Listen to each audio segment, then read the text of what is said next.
Oke, makalah ini berjudul Penguatan Materi dan Media Pembelajaran untuk Pengembangan Profesi Guru Matematika SMP Negeri di Kecamatan Proga. Ini adalah hasil dari kegiatan pengabdian pada masyarakat tim pengabdi yang digawangi oleh saya sendiri, Saryasa, Iwayan Lasman dari jurusan PKN, Gede Indrawan dari jurusan Informatika, Iwan Budayana, dan Putu Kartika Dewi dari jurusan Matematika, dan Putu Santiari pegawai PPM. Sedangkan saya sendiri dari jurusan Matematika.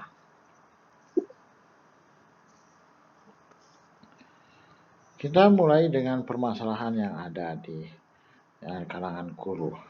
Guru sebagai suatu profesi diwajibkan untuk selalu mengembangkan profesinya sesuai dengan kebutuhan secara bertahap dan berkelanjutan, sehingga selalu guru itu menjadi lebih profesional dalam pelaksanaan tugas dan tanggung jawabnya. Namun di lapangan masih ada guru yang menganggap bahwa pengembangan profesi itu hanya sebatas untuk naik pangkat dan naik jabatan. Jadi ketika mereka menghadiri suatu lokakarya, workshop, seminar, itu mereka hanya ingin mendapatkan sertifikatnya saja. Ya.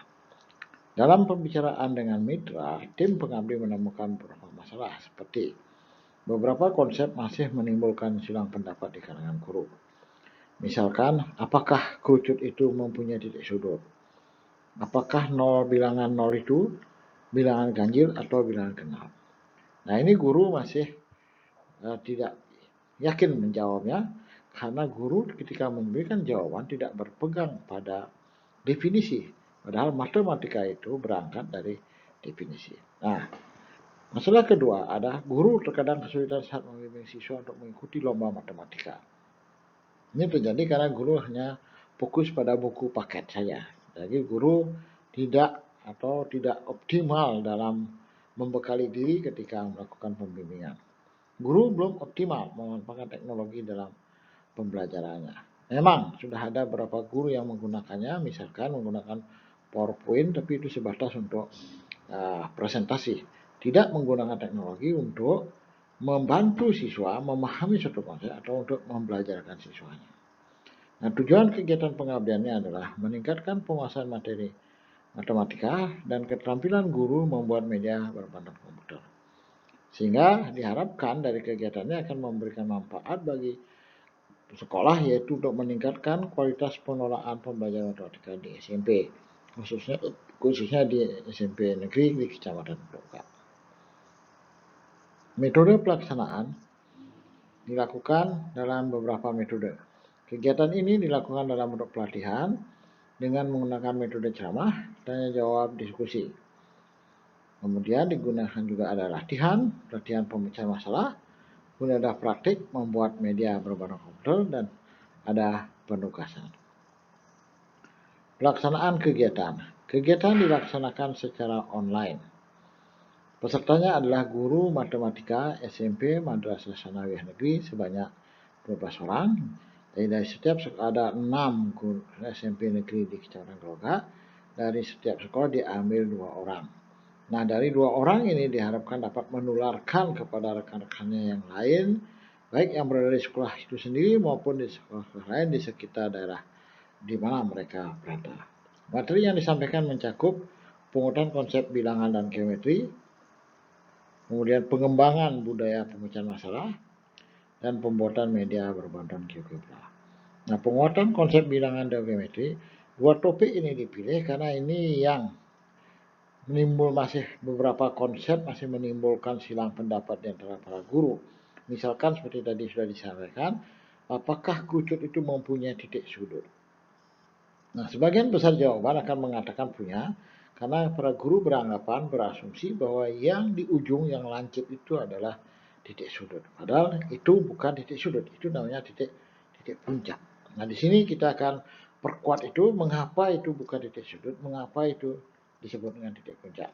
Kemudian untuk bilangan, itu bilangan 0 itu bilangan genap atau bilangan ganjil. Nah, ketika ditanyakan hal ini, mereka tidak begitu yakin dengan jawabannya.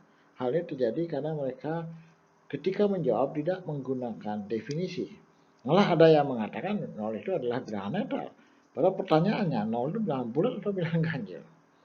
Kemudian ketika melakukan pembagian pecahan, itu kita melakukan proses mengali dan membalik. Jadi pembagi itu kita balik, kemudian tanda bagi kita ubah menjadi tanda kata. Mengapa demikian? Nah, ini guru tidak punya jawabannya. Jadi seolah-olah ini sudah taken for granted itu ya. Nah, dalam pelatihan ini kita akan membahas itu. Kita akan sampaikan mengapa prosesnya demikian gitu ya. Sehingga guru itu meskipun tidak menyampaikan hal itu ke siswa karena kurang sesuai dengan tingkat perkembangan siswa ini, tapi guru itu punya konsep bahwa itu terjadi karena begini. Demikian pula ketika ditanya apakah setiap kumpulan sudut yang berjumlah 180 derajat dapat disebut sudut bersuplemen. Nah, jawabannya juga masih tidak begitu meyakinkan gitu ya. Nah, karena guru tidak berangkat dari definisi. Jadi menurut definisi, sudut bersuplemen adalah pasang sudut yang jumlahnya 180 derajat. Pasangan sudut, bukan 3 sudut, bukan 4 sudut, tapi pasangan. Hanya 2 sudut. Nah, kemudian juga disampaikan dalam pelatihan ini adalah tentang penumbuhan budaya pemecahan masalah. Nah, jadi guru diminta untuk membuat suatu lingkungan di kelas sehingga siswa itu bisa menuangkan ide-ide kreatifnya, bisa menuangkan cara-cara alternatif solusi terhadap satu masalah. Ya tentunya sesuai dengan tingkat perkembangan siswa di SMP ya. Jadi guru harus ingat, kita semua harus ingat bahwa siswa itu harus punya hak untuk berbuat kesalahan. Siswa punya hak untuk bingung. Siswa punya hak untuk bicara, komunikasi, menyampaikan ide, dan sebagainya. Dan juga siswa harus dihargai setiap usahanya dengan apa? Dengan membiarkan mereka menemukan cara sendiri untuk menyelesaikan suatu masalah.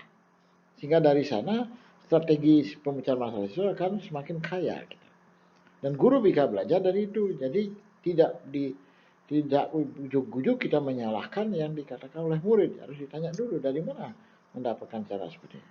Nah, itu yang disampaikan dalam sesi pengembangan budaya pemecahan masalah agar guru itu bisa menerima perbedaan jawaban, perbedaan cara yang diberikan oleh murid dan yang diajarkan di kelas.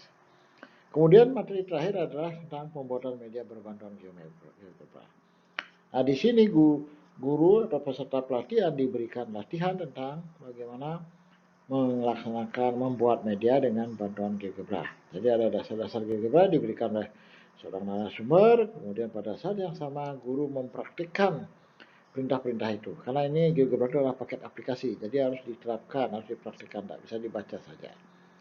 Nah, pemaparan materi bilangan dan geometri diselingi dengan latihan pemecahan masalah. Jadi tidak ada waktu khusus untuk menyelesaikan untuk melakukan latihan, tetapi kita memberikan materi, lalu kita berikan 1 atau 2 pertanyaan, lalu diizinkan guru beri waktu beberapa menit untuk menyelesaikannya.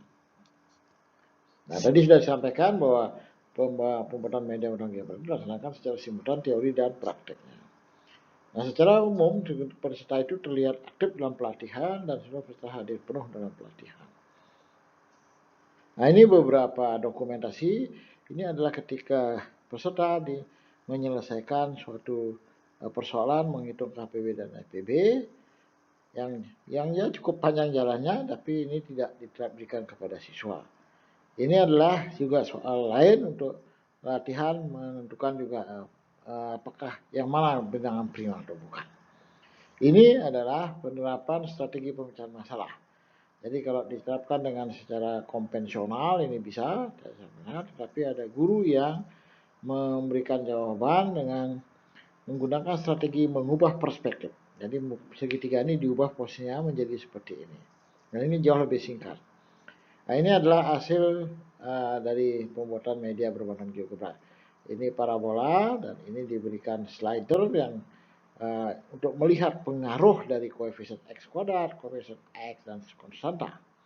Sehingga dengan menarik slider ini, siswa akan menyimpulkan sendiri bahwa koefisien X itu kalau positif, maka mulut parabolanya akan terbuka ke atas. Kalau negatif, mulut parabolanya terbuka ke bawah. Nah, selama pelatihan itu dilakukan evaluasi, yang itu dilihat dari kehadiran dan aktivitas peserta. Jadi tingkat kehadiran adalah 100%, jadi seluruh peserta hadir, jadi mungkin karena sedikit ya 12 orang, dan juga karena dilakukan secara daring sehingga mereka merasa agak santai menghadirinya dari rumah. Tetapi peserta itu tidak serius menyimak penjelasan materi dan aktif dalam latihan dan praktik. Kemudian peserta terlibat aktif dalam tanya jawab dan diskusi. Jadi secara proses pelatihan ini berjalan seperti yang dilakukan oleh tim. Nah, kalau hasilnya itu dilihat dari hasil pekerjaan ketika menyelesaikan masalah dan membuat media. Tentunya media yang buat ini sangat sederhana karena tidak mungkin geografi dikuasai dalam waktu beberapa jam saja. Ini memerlukan latihan yang panjang dan berkesinambungan. Jadi secara umum pelatihan ini dapat dikatakan berjalan lancar dan sesuai tujuan. Namun interaksi diskusi yang terjadi kurang optimal karena pelaksanaannya mungkin karena secara daring. Peserta menilai pelatihan semacam ini bermanfaat, diperlukan guru dan sesuai kebutuhan guru. Jadi saran dari peserta adalah pelatihan semacam ini dapat terlaksana berkesinambungan. Demikian paparan kami, paparan saya. Terima kasih.